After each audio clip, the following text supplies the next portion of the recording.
જોધપુર ક્લબમાં દીપાવલીના ફનફેર મેળામાં દુર્ઘટના સર્જાઈ, જેમાં ચાલુ બ્રેક ડાન્સમાં રાઇડ્સ તૂટી ગઈ હતી।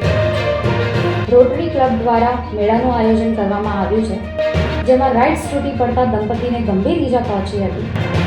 ઈજાગ્રસ્ત દંપતીને જૂનાગઢની સિવિલ હોસ્પિટલમાં સારવાર માટે ખસેડવામાં આવ્યું છે।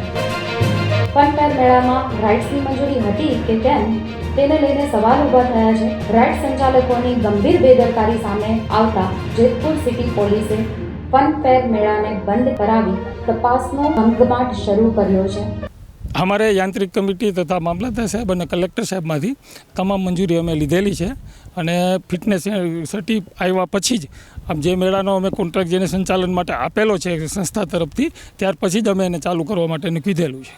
आज ज पण अमे पाछा यांत्रिक कमिटीने जाण करी है और बीजा ए लोकोने बोलावी अने तमाम सूचनाओं आपी है कि भाई जे खामी होय के जे पण जरा पण लागशे तो अमे तरत एने निवारशुं अने जे आगळ जता आवुं जे थयुं करुणातिका के भाई संजोगों साथ थयुं के जे गणीए पण एवुं बीजी वार न थाय अने तमाम अत्यारे कामे लगाड्या छे। अमे के बधुं चेक करो अने पूरेपूरी सेफ्टी होय तो ज अमे चालू राखशुं, नहींतर अमे करशुं नहीं, आगळ नहीं वधवा दईए।